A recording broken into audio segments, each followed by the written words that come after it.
सध्या मराठी सिनेसृष्टीत आशयघन चित्रपटांची चलती आहे ते पाहायला देखील मिळतंय। एका पाठोपाठ एक मराठी चित्रपट बॉक्स ऑफिसवर धुमाकूळ घालण्यात व्यस्त आहेत। या चित्रपटाच्या रांगेत आता विठुरायाला साकडं घालणारा विठुरायाची एक झलक पाहण्यासाठी सुरू असलेली धडपड आपल्याला मोठ्या पडद्यावर पाहायला मिळणार आहे। महाराष्ट्राचा आराध्य दैवत असलेल्या पंढरपूरच्या विठुरायाला हाक देणारा विठ्ठला तूच हा चित्रपट लवकरच येत्या 3 मे रोजी चित्रपटगृहांमध्ये प्रदर्शित होण्यास सज्ज आहे। आजकाल चित्रपटातील गाणी बरीच लोकप्रिय होतात, मात्र विठ्ठला तूच तूच या गाण्यालाही प्रेक्षकांनी भरपूर पसंती दर्शवली आहे। वायजे प्रोडक्शन निर्मित विठ्ठला तूच हा चित्रपट येत्या 3 मे 2024 रोजी संपूर्ण महाराष्ट्रात प्रदर्शित होतोय। या चित्रपटातील विठ्ठला तूच तूच तू या गाण्याला प्रेक्षकांनी पसंती दर्शवली आहे, त्यामुळे चित्रपट प्रेक्षकांच्या भेटीस येण्यास सज्ज आहे। खरा विठ्ठल प्रत्येकात असतो आणि वेगवेगळ्या रूपात असतो। प्रत्येकाची मदत सेवा तो करतो, याचं हुबेहूब उदाहरण म्हणजे हा चित्रपट आहे। या चित्रपटाची गीतं नामवंत गायक जावेद अली, वैशाली माडे, ज्ञानेश्वर मेश्राम यांनी गायलेली आहे। चित्रपटाची डीओपी एडिटिंगची जबाबदारी सोलापूरच्या झिंगाडे बंधूंनी सांभाळली आहे। तर एक वेगळ्या धाटणीची कथा असणारा हा संगीतमय चित्रपट प्रेक्षकांची उत्सुकता ताणून धरण्यामध्ये यशस्वी ठरल्याचं चित्र सध्या दिसतंय।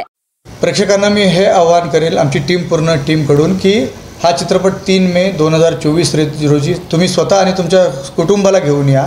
सर्वजण एका ठिकाणी बसून पाहण्यासारखे चित्रपट आजकाल येत नाहीत। हा चित्रपट तुम्ही पूर्ण फॅमिलीपासून पाहू शकता।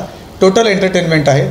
फिल्ममध्ये ॲक्शन आहे, थोडासा सस्पेन्स पण आहे, त्याच्यानंतर लव्ह स्टोरी आहे आणि सगळ्यात महत्त्वाचं जे काही इथिक्स आजकालचा समाज, आजकालचे युग, आजकालचा देश, आजकालचं जग म्हटलं तरी चालेल, जे हरवत चाललेलं आहे ते खूप काही मिळण्यासारखं आहे सर। फिल्ममध्ये अध्यात्माला कलियुगाशी जोडण्याचा प्रयत्न केला गेलेला आहे आणि तो प्रयत्न तुम्हाला आवडेल।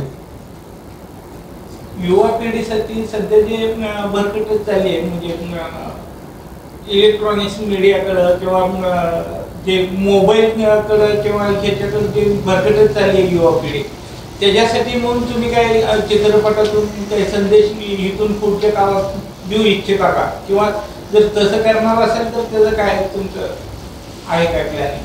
नाही, सगळ्यात महत्त्वाचं तर डिजिटल मीडियाचे जेवढे फायदे आहेत तेवढे नुकसानही आहे सर।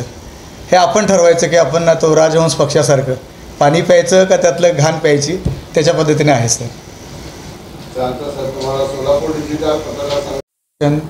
पटकथा लेखन मी केलेलं आहे। आज आपण पाहतोय आजच्या समाजामध्ये जे काही प्रेम हे विषय म्हणजे आता नामशेष होत चाललेला आहे। एक क्षणिक सुख हेच प्रेम आताच्या पिढीला वाटत आहे, पण तसं नाही आहे। प्रेमाचा अर्थ त्याग, आणि त्यागाशिवाय प्रेम नसतंच। तर या चित्रपटातून आशयघन अशी स्टोरी आहे जी खूप डीप जाते। तुम्हाला अंतर्मुख जे कोणी प्रेक्षक ही फिल्म पाहिल तो अंतर्मुख होऊन हा चित्रपट पाहिल, कारण खूप छान अशी स्टोरी आहे। जास्त काही सांगणं योग्य ठरणार नाही, तुम्ही ज्यावेळेस पाहाल त्यावेळेस तुमच्याही लक्षात येईलच। आणि सगळ्यात महत्त्वाचं म्हणजे प्रभू श्री राम 14 वर्षाचा वनवास, त्यावेळेचे ते अयोध्येचे राजे होते। तर जो माणूस त्याला आपण जगाचे राजे म्हणतो, त्या माणसाला 14 वर्षाचा वनवास सहन करावा लागला। तर तुम्ही आम्ही कोण, तर हा चित्रपट त्याच पृष्ठभूमीवरती निर्माण केला गेलेला आहे। जो कोणी नायक असेल तो आधुनिक श्रीराम, आधुनिक काळातला श्रीराम कसा असेल तर त्यातून तुम्हाला ते दिसेल।